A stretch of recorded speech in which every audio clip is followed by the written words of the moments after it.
Hello, my name is Dean Contover, and welcome to the Current Buzz. Thank you for watching. Today we have Bill Askenberg. He's the chairman of the Friends of Roberts Field. And we have Heather Allen, thank you. She's a graduate of Chelmsford High School, I just want to let you know. She's the chairperson of the Community Outreach of Friends of the Roberts Field. So we're going to talk about Roberts Field. A lot, yeah. A lot. And Friendship Park, too, and right? Friendship Park, okay. I don't know that much about what's going on, so that's why I had Bill and Heather come in. We're going to talk about Roberts Field, explain where it is for people who don't know, and how to get there and what's going on. Sure. So it's all in your hands. Okay, no pressure, right? No pressure. So Roberts Field is at 260 Old Westford Road. Okay. For people familiar with that area, that's off the Drum Hill interchange there. And it's right by Engine 3, the Engine 3 fire station. The Friendship Park has been there for, well, the version that we're all sort of familiar with has been there since 1995. And over the last couple of years, the town was concerned that the playground was no longer safe, and they have removed the equipment to replace it with a new updated playground, right? So over the last few years, there's been a couple of committees in place that have created a master plan for the entirety of Roberts Field, and one of the main recommendations was that this new inclusive playground be put in place there. So the new Roberts Field Advisory Committee came together back in October, and has been working. October what year? 2017. Oh, okay. So we've been on a fast clip All right. since. All right. So one clarification. Yeah. So it's in. So that committee has been working with the town to provide community input into the design and development of the plan for the new Friendship Park playground. And over that course of period, over the last 6 months, we have hired a playground designer. They've created this really fantastic new playground design that is inclusive. We can get into some of the details on that in a minute. All right.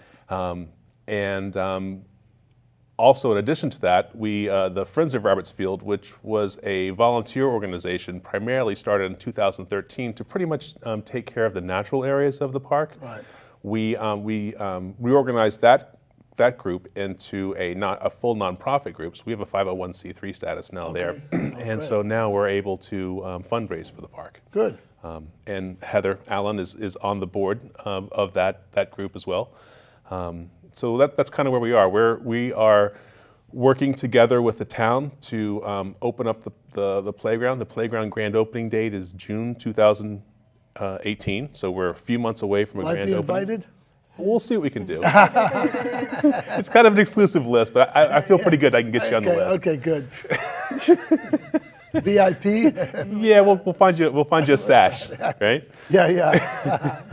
A medal. Right. So and it's a real special playground. Like I said, we can get into some of the details about it. Right, but it's inclusive. The main focus of the playground is that it's going to allow side-by-side play for children. It's going to have full access. It's going to be accessible, ADA accessible, and be inclusive. So there's going to be equipment and structures and access to the equipment for all kids. It's not going to be a matter of if someone's in a wheelchair, they can't get to a particular thing, great. or if they're in a wheelchair, they have to go and play at one piece of equipment that's sort of stuck off to the side. Right. All of our design has been very much to keep the kids together. So kids with disabilities, without disabilities, they're all going to be playing together. So that's the trend in this country now in regards to parks for kids with disabilities. Am I correct? Yes. And this will take care of that. This Yes. park. Yeah. Oh, good. I'm glad that's in the design. That's great. Yeah. I want to ask Heather. I mean, I know you take 5 minutes now. How did you get involved in this, Heather? What was the reasoning that you got involved? So actually, I remember Friendship Park originally back in the day when I was a child. Right. I went there. When I went to my first meeting, actually, another board member brought some pictures. We were in a Girl Scout troop together. We actually planted trees when they redid the park back in the day. And that was just like a full circle moment for me. You know, I didn't expect that to happen. But I have 2 young kids now, 3 years old and 10 months old. And it's a park that's in Chelmsford, so it's nearby. You know, if we just want to make a quick stop somewhere for the kids for a little bit, we can get there. And you know, it was one of the only playgrounds that had the type of equipment that we liked for our young kids. So I'm really excited that they're going to be redeveloping it in a way that's going to have even more stuff for my kids to enjoy. Right. Right. When you say more stuff, I mean, what's the mission here? What's the mission is to take care of the kids in the future in Chelmsford? Or is this open to everyone? It's absolutely open to everyone, and it's a public park it's definitely a public playground and definitely a public park. With private funds. It's a mix of both. You know, remember Okay. back in fall 2017, Fall Town Meeting voted to allocate $450,000 That's right. of community preservation funds to fund the playground. Right. And then since then, the Friends of Roberts Field has been working pretty hard to raise funds through you know, through grants, through corporate sponsorships, through our Buy a Brick campaign. And our goal there is to pay for some of the improvements that weren't included in the original budget, like the brick pathway, the rebuilding the entryway, and then the natural play area that we can talk about later. But also primarily to pay down some of the funds that we're taking from the community preservation fund. So we've put together a process that will earmark specific dollars that are donated to go towards specific playground equipment or structures, and then that way we'll end up our goal is to take as less money as we can, little money as we can from the town to sort of offset those costs. When you're talking about corporate sponsors, look into the TV and ask them for corporate sponsorship. I mean, that's what you're looking for.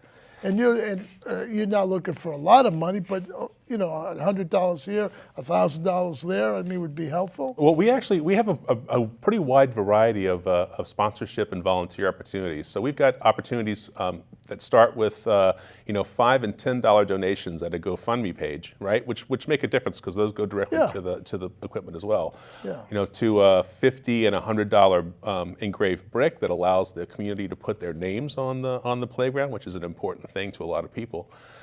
You know, all the way up to we've got sponsorship of particular equipment. Like we've got an awesome 69-foot zip Wow. line, right? That's $26,000, but you know, a company could sponsor that if they wanted to. Have their name on the. Well, we're going to have a sponsor plaque, a monument garden. Oh, okay, in that's the a good in the idea. beginning. Yeah. So what we're going to do is you know, Friendship Park and Roberts Field especially has a long history of volunteer efforts, right? So the reason why Friendship Park is there to begin with is because, you know, this group of volunteers got together in 1995 and put this playground on the map, right? And in doing so, they have a stone marker there for all the people that worked on it. So it's important it was an important goal of the committee to make sure that those folks were recognized and that tradition was carried forward.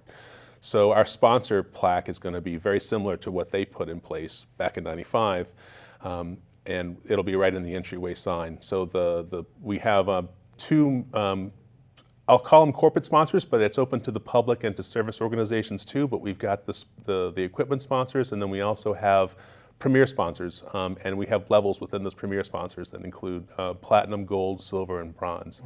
So we got a lot of opportunities from, you know, $5 to $50,000. But the $5 is not going to be on the plaque. It's basically going to be the gold and the platinum type of sponsors. Right. So if somebody wants to get their name on the playground, there's opportunities. There's the Buy a Brick campaign, right? So for $50 or $100, you can put your name there.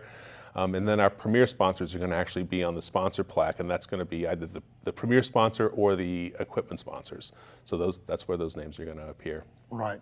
And you want volunteers if you can get volunteers, right? I mean, Yeah, so there's also opportunities for people to get their hands dirty. We're going to have a community build on June 2nd and 3rd. And the idea there is that, you know, this new equipment is mainly steel and plastic, and it's not really it's GFRC. Right. It's plastic. It's super plastic, right. But it all has to be sort of bolted together. So and there's a lot of cost associated with that. So what we're doing is we're trying to offset obviously the cost of the project. Yeah. Right. So we're going to save about $40,000 wow. in having a community build. We have a picture of it on there. Yeah. So do I see something like a track field around the park, or is that? Is So, that kind of? so that this is just the actual playground footprint itself. Okay. And it doesn't show it, but there will be a perimeter fence, so parents can feel safe that their kids are going to be All the way around the park? all the way around the How playground. high? Around the playground. Oh, around the Yeah, playground, a normal size vinyl coated chain link fence.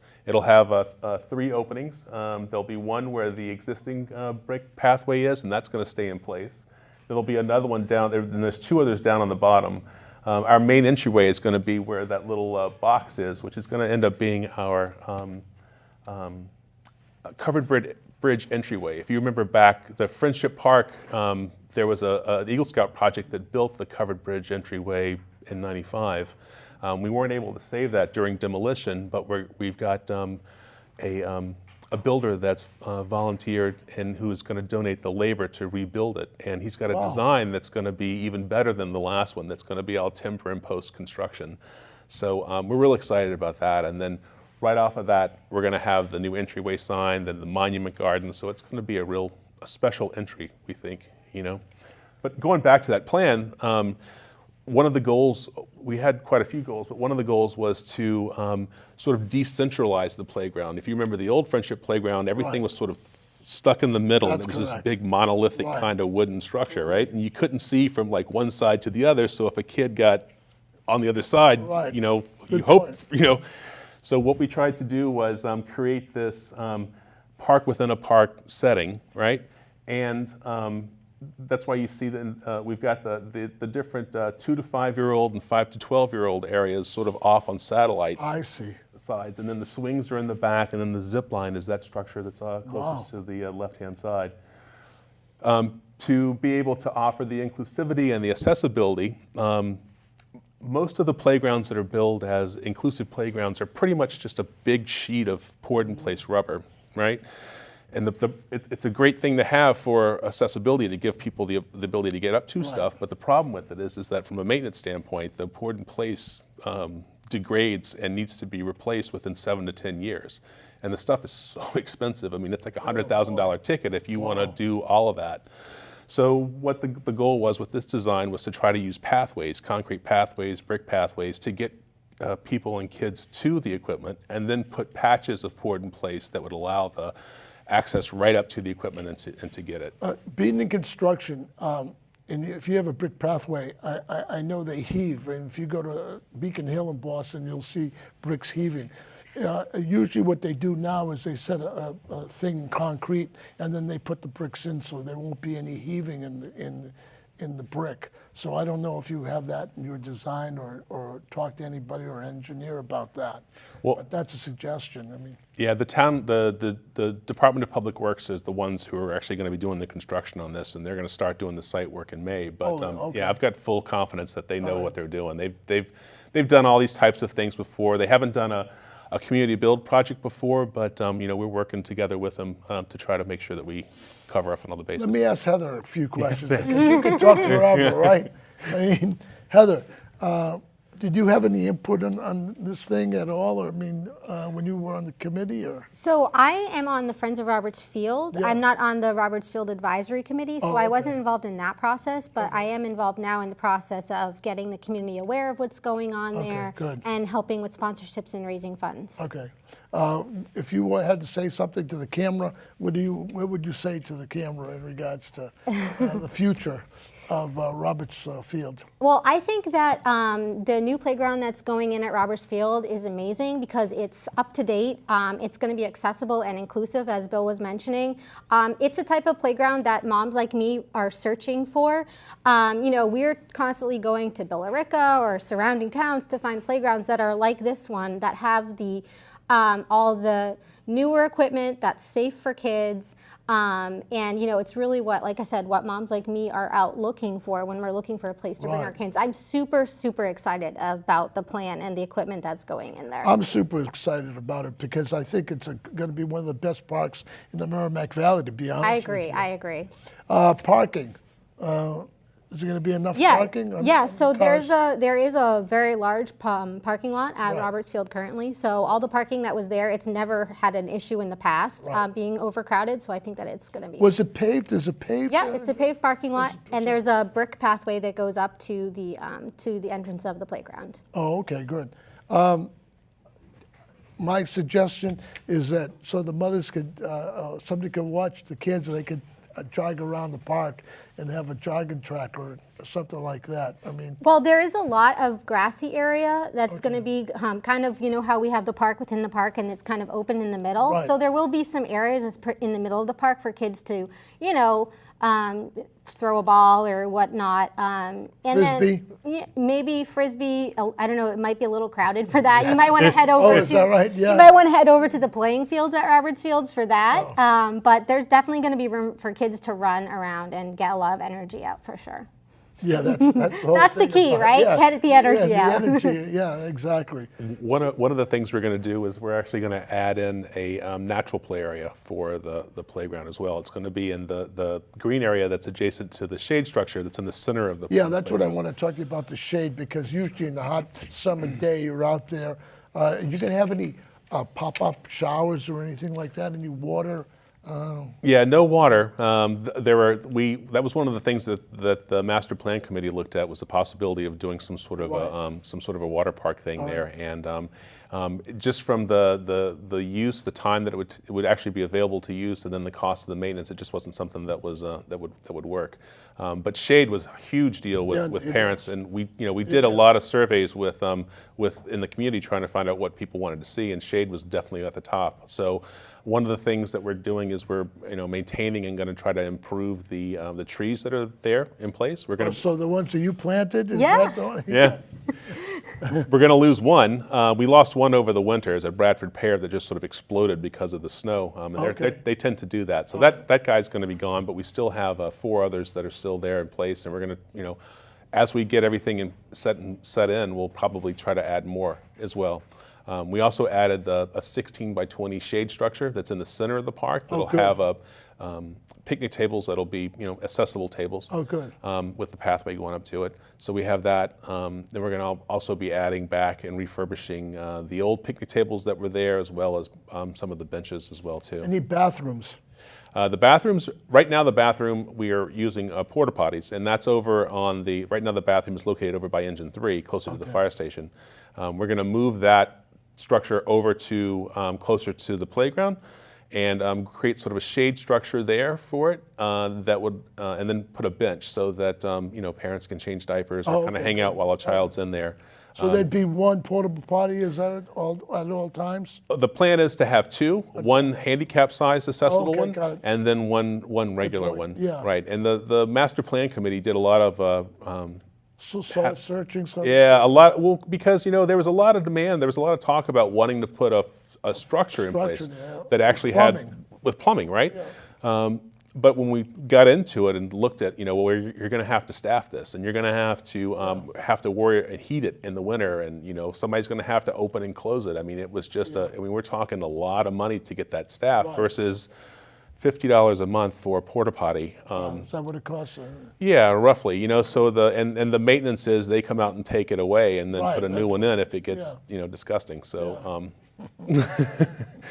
but going back to the natural thing. So we'll have an area that's going to be a 5 sensory garden, 5 senses garden.